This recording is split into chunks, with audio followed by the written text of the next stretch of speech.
Hello and welcome to some more Star Citizen. We have a summary of the latest inside Star Citizen with some additional context on hangars and freight elevators for Alpha 3.24. We've had a lot of it before, but there's a lot more pretty pictures and a load of cool stuff that they're showing off here, as well as some additional bits and bobs that you may not have seen before. We also have an update on the current 3.24 EVOCATI patches, which are going to be going to wider PTU soon. Honest, we've been expecting that for a while, but we'll talk about that in a minute. And we have a dev response on master modes and atmospheric flight. I'm also having some work done on my house, so you may be able to hear drilling in the background. It might be a bit echoey. Apologies for that. Star Citizen Alpha 3.24 is still in its EVOCATI phase. We are expecting it to go to wider PTU as soon as possible. Cloud Imperium have some blockers that they were trying to work through. They're not actually sharing that blockers list beyond saying, oh, we fixed some of them, but not all of them. We could have a wider PTU this weekend, though it's looking less likely now because Cloud Imperium said, oh, we were going to run this tech preview test with the new message queue system for the networking stuff when we opened it up to a wider PTU, but that's going to be delayed until next week, that tech preview test of that new network tech. So it probably means Wave 1 PTU is delayed for 3.24 in general until next week as well. But there was a new EVOCATI patch, and this changed a few things. There was some law system towing updates, so they made towing hostility only hostile to the owner of the ship, and they've added a countdown to the warning for towing when you're not supposed to be towing, because basically around spaceports and that sort of stuff, you will be able to quickly tow an owned vehicle to sort of get it out of the way if it's blocking you or whatever, but they've also changed it so that unowned vehicles can be towed more freely and salvaged. Some really good changes in 3.24, to be honest. New light amplification optics have been added to some NPC loadouts through the persistent universe. Light amplification sounds a bit like night vision. They've slightly reduced acceleration and speeds on the Hornet series of ships, and there are also a ton of bug fixes for elevators, cargo, personal hangars, NPC spawning, inventories, furniture, sort of getting stability and general crashes and stuff sorted. Cursory glance at the patch, it's in a pretty good state, but that's only incredibly limited testing, sort of like 10 minutes of me going on and going, is this patch working? So, inside Star Citizen, Alpha 3.24 Hangars and Freight was the name of the episode. Cloud Imperium said this would basically be the last look at 3.24 before its release, and they would be moving on to 4.0 coverage after this. So Alpha 3.24 does away with the global inventory system. You'll still be able to access an inventory and deal with your FPS gear and your ammo and all that sort of stuff. So that's not going away, but there's going to be item banks around landing zones, also known as storage access points. So you'll have these at stations, you'll have these at major landing zones, including your hab and hangar, and basically this will allow you to manage and access your FPS gear and smaller items, food, etc. around that landing zone. So you can go, my food's in storage, take some out. These items are stored at the same location as all your sort of freight elevator stuff as well. So you've got a sort of landing zone inventory, which is accessed from the freight elevator and or the item banks, but only small items can be accessed from the item banks, if you see what I mean. But you can still spawn those smaller items on the freight elevator, and you can obviously put stuff into the storage of an area via the item bank as well, but again, has to be small. Party members are welcome in another player's personal hangar. However, unwanted guests will be removed in someone else's hangar after a few seconds, basically kicking them back out of the elevator. Bam. The hangar is also a non-armistice zone, so you can fire weapons and use tractor beams, meditools, relatively freely, that sort of stuff. This will allow you to shoot at trespassers without getting a criminal rating. It should hopefully be pretty hard for someone to run into your hangar, because they'd have to sneak into the elevator with you, and then ransack your stuff because of that. It's going to be unlikely. Let's hope it doesn't happen, but obviously Star Citizen is an alpha. They can work out more legal system settings and ways to sort this out if there are any problems. At your home landing zone, you'll have a personal hangar.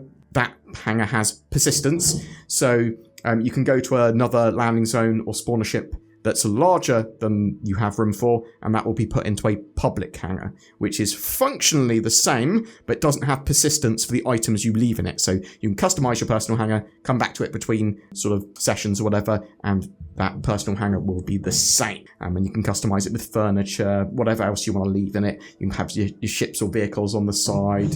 It's the first real form of base and sort of ownership persistence beyond ships. Players can stockpile cargo there, they can make it their home. There are lots of plans for future updates with base building and HABs as well. They are working on some display cases for armor and that sort of stuff for your HAB, so more customizable, interesting items for your hangars. Hangar sizes were increased somewhat sort of across the board for most some ships, so especially the small ones. They reclassified what ships get what hangars, with more ships getting an increase to medium-sized hangars, more specifically. Cargo management is a big part of 3.24. Outposts will have freight elevators too, so you can bring mission cargo up in the elevator there, or stuff that you're buying there. Or obviously, if you're selling there, you put it into the elevator. You can then manually load and unload your ship. At commodity kiosks, you have the option of automatically loading and unloading to a ship of your choice at that location. The ship does have to be stowed there. There is additional times and costs associated with that, and your ship will be locked while it is being loaded. Alternatively, you can have it delivered to the freight elevator or location inventory. Ship loading times are based on amount of cargo and size of the containers being loaded, but they're a lot more reasonable compared to what they used to be that was being originally tested. Loads of small boxes are going to take a lot longer to load than a couple of big ones, but these loading times are not egregious. When selling, you can put in a sell order and then basically move the cargo to the freight elevator, boop, and put it into, well, I say storage, but you effectively sell it, boom, the freight elevator will go, yes, this is the order that you just sold, you get paid. You can also just put the cargo into the freight elevator and then send it straight to your inventory there, and then sell straight to a commodity kiosk later. This is a good indicator as well, these sort of features that they've built here, that you're going to have a more robust player contract system in the not too distant future. This has got a lot of important functionality for that 4-player trade, 4 players asking you to, can you do this for me? But also loads of stuff that loads of missions will make use of this in the future more than they're already in 3.24. They've added some basic name and title search functionality for these kiosks as well. Wasn't working the last time I checked, but potentially is working now. Very much excited for 3.24. Loads of cargo updates there, cargo hauling, missions, and I have not yet tested out the blockade runner missions. I'm not sure they've actually done a test of that. And as I said earlier, we are keenly awaiting that going to wider PTU so we can actually show off a load of that gameplay there. It is a relatively big change because of the sort of cargo, and the cargo stuff affects tons of other systems. It's a huge amount of back-end changes, which are potentially what is causing so many issues for Cloud Imperium, not wanting to push it to wider PTU, even though it looks in a pretty good state to me at a cursory glance. At scale, and at times where it's a lot more like server loaded, it might be there may be problems. I did see a Spectrum thread as well that I want to mention here with a solid dev response. The thread was called "Can we get an update on master modes in atmospheric flight?" with the original poster asking, with the implementation of master modes, could we get an update on the progress of these planned improvements, specifically how the changes will impact thrust mechanics and thruster responsiveness to ensure a more realistic and immersive atmospheric flight experience. Any insights or timelines you could share would be greatly appreciated. YogiClat responded here, what you call master modes in atmospheric flight is actually just the control surface tech that we showed during CitizenCon. If you watch our demonstration on flight, you'll get a rough idea of what we're aiming for. The plans haven't changed. However, I don't have much in the way of news on that yet. There has been some work going on, but it is definitely not ready for the persistent universe yet. There was then a follow-up question. Can you explain why so many ships have had the yaw adjusted in 3.24? It feels quite forgiving in atmosphere in yaw now. That seems like it's moving away from control surfaces. Again, we had YogiClat responding here. We're not moving away from control surfaces. The 3.24 Atmo tuning is using the legacy system though.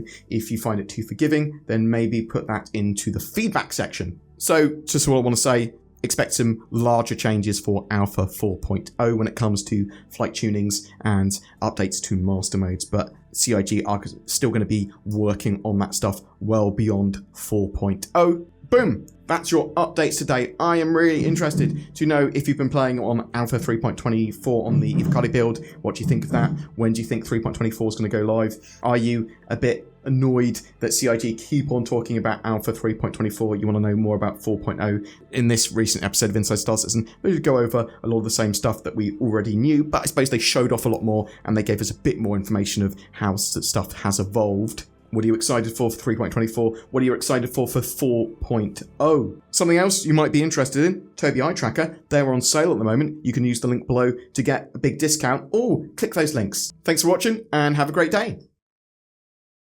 I'm a futuristic cyborg sent back in time for one purpose. Give me your boots, your jacket, and your nordvpn.com/BoredGamer.